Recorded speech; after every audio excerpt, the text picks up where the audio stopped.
Seja bem-vindo ao mundo marcial. Hoje nós vamos conhecer uma das artes marciais mais misteriosas e menos compreendidas do mundo. Uma arte que quase nunca aparece nas grandes academias, raramente surge em campeonatos famosos e permanece escondida nos bastidores da história das lutas. Mas, mesmo longe dos holofotes, ela influenciou sistemas extremamente respeitados, incluindo linhagens antigas do Kyokushin Karatê. Estamos falando do Ichi-Uem e de sua versão japonesa, o Tai-Kiken. Diferente de muitas artes marciais tradicionais, aqui não existiam movimentos feitos para impressionar visualmente.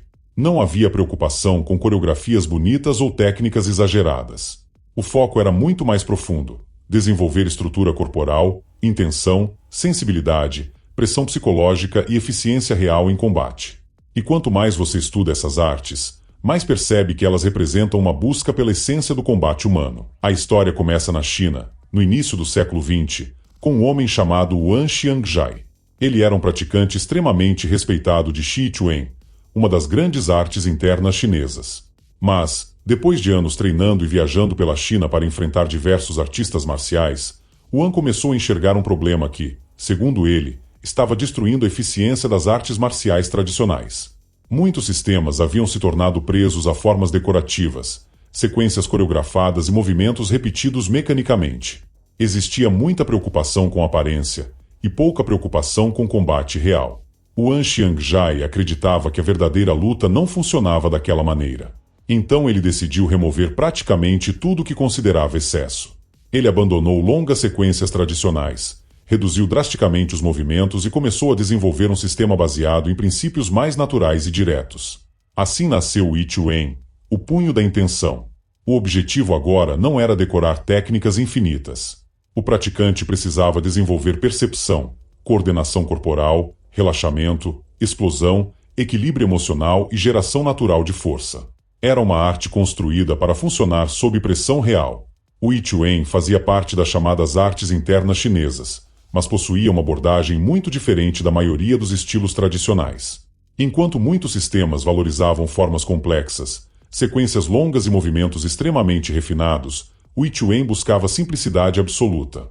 O Wan Xiangjai acreditava que a verdadeira força não surgia da repetição mecânica de técnicas decoradas. Para ele, o combate real era caótico, imprevisível e emocionalmente intenso demais para depender apenas de movimentos memorizados. Por isso, o foco passou a ser o desenvolvimento do corpo e da mente como uma única unidade funcional. No Ichi-Uem, o praticante precisava aprender a sentir o próprio equilíbrio, perceber tensão desnecessária, controlar a respiração e gerar potência de maneira natural. A intenção mental era considerada fundamental. O lutador precisava estar completamente consciente do próprio corpo e da pressão exercida pelo adversário. E é exatamente por isso que o treinamento parecia tão estranho para quem observava de fora. Em muitos momentos, os praticantes simplesmente permaneciam imóveis durante longos períodos. Esse exercício ficou conhecido como Jianjuan, ou postura da árvore. Mas aquela aparente imobilidade escondia um treinamento extremamente profundo. Enquanto permanecia parado, o praticante desenvolvia alinhamento corporal, estabilidade, resistência estrutural, controle respiratório, relaxamento muscular e percepção corporal refinada. Aos poucos, o corpo começava a funcionar de maneira integrada, eliminando movimentos desnecessários e criando uma força mais eficiente e explosiva. No Ichi-Uem, a ideia não era usar força contra força. O objetivo era criar uma estrutura corporal tão equilibrada e conectada que qualquer movimento pudesse gerar potência imediatamente. Por isso, muitos relatos antigos descreviam os praticantes de Ichi-Uem como lutadores difíceis de prever. Eles não dependiam de técnicas rígidas. Seus movimentos pareciam naturais, espontâneos e extremamente econômicos. Outra característica importante era o treino de sensibilidade e pressão psicológica. O praticante precisava aprender a manter calma sob ameaça, controlar o medo e reagir sem hesitação. O Wan Xiangjai acreditava que o verdadeiro combate não era apenas físico, era também mental. E talvez seja exatamente isso que torna o Ichi-Uem tão difícil de compreender até hoje. Porque olhando de fora, parece simples. Mas por trás daquela simplicidade existe um treinamento extremamente profundo. Enquanto o Ichi-Uem crescia na China, um japonês chamado Kenichi Sawai buscava aperfeiçoar sua compreensão sobre combate. E Sawai já era extremamente experiente. Ele possuía formação em judô, kendo e outras artes japonesas tradicionais. Mas durante sua permanência na China, ouviu histórias sobre um homem praticamente impossível de enfrentar, o An Xiangjai. Cao Ai decidiu conhecê-lo. O encontro se transformou em algo histórico. Mesmo sendo um artista marcial altamente treinado, Cao Ai foi derrotado repetidas vezes. E o mais impressionante era a maneira como o An lutava. Não havia exagero. Não havia movimentos grandiosos. Não havia demonstrações teatrais. Tudo parecia simples, mas extremamente eficiente. Aquilo abalou profundamente a visão que Cao Ai possuía sobre combate.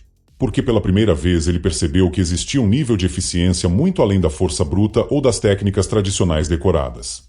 Depois dessas derrotas, Kenichi Cao Ai tomou uma decisão rara entre artistas marciais orgulhosos. Pediu para se tornar aluno de An Xiangjai. Inicialmente, o An Xiangjai não aceitava estrangeiros facilmente. Mas a determinação de Kenichi Cao Ai chamou atenção. Cao Ai treinou durante anos na China, absorvendo os princípios do I Chuen diretamente de An Xiangjai e também de Yao Zongxun, um dos discípulos mais importantes do sistema. E aquele treinamento mudou completamente sua visão sobre combate. Cao Ai percebeu que existia uma diferença enorme entre executar técnicas bonitas e realmente controlar uma luta sob pressão. No I Chuen, o corpo precisava reagir naturalmente. O lutador não podia depender de movimentos engessados. Era necessário desenvolver percepção, explosão, equilíbrio emocional e capacidade de adaptação instantânea. Quando retornou ao Japão após a guerra, Cao Ai entendeu que precisava adaptar aquele conhecimento à mentalidade japonesa. Foi então que surgiu o Taikiken, o punho do grande Qi. Mas o Taikiken não era apenas uma cópia do I Chuen. Cao Ai misturou os princípios internos chineses com características do Budô japonês, criando um sistema mais agressivo, mais direto e mais voltado ao combate intenso. O treinamento passou a possuir uma atmosfera muito dura. Havia forte foco em pressão ofensiva, movimentação fluida, percepção de distância e combate intuitivo. Os praticantes treinavam para atacar e reagir de maneira espontânea, sem depender de sequências decoradas. Ao mesmo tempo, o Taikiken manteve elementos centrais do I Chuen: o relaxamento corporal, a geração integrada de força, a importância da intenção e a ideia de transformar o corpo inteiro em uma única arma. Outro ponto marcante era a movimentação. Diferente de muitos estilos rígidos, o Taikiken incentivava deslocamentos vivos, naturais e adaptáveis. O praticante precisava estar preparado para mudar de direção, entrar na distância rapidamente e pressionar o adversário continuamente. Essa abordagem chamou a atenção de diversos karatecas japoneses da época, especialmente praticantes ligados ao Kyokushin Karate. Muitos enxergavam no Taikiken algo que faltava em vários sistemas tradicionais: espontaneidade real de combate. E talvez seja exatamente isso que tornou o Taikiken tão respeitado nos bastidores do mundo marcial japonês.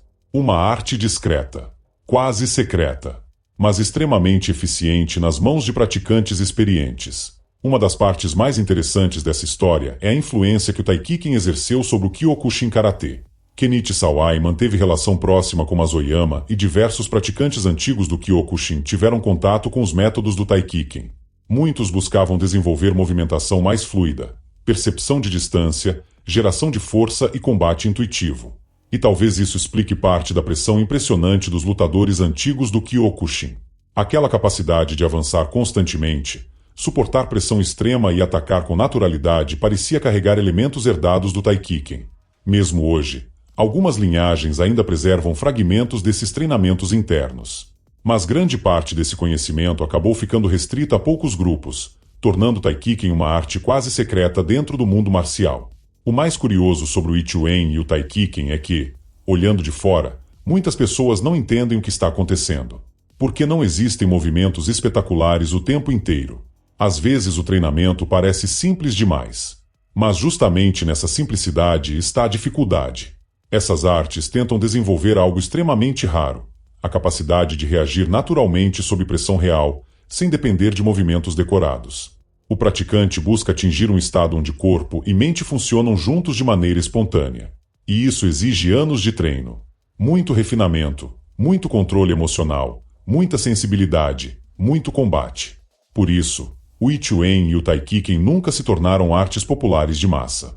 Elas são difíceis de ensinar, difíceis de compreender, e ainda mais difíceis de dominar. O Yi Chuan nasceu como uma ruptura contra o excesso de formalismo nas artes marciais tradicionais. Uma tentativa de retornar à essência do combate. E o Taikiken levou essa filosofia para o Japão, misturando os princípios internos chineses com a mentalidade dura do Budô japonês.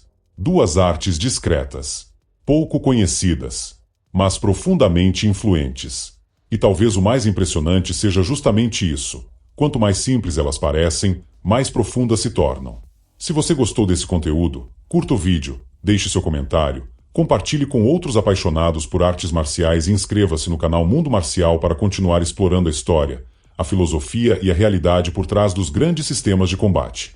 Até o próximo vídeo.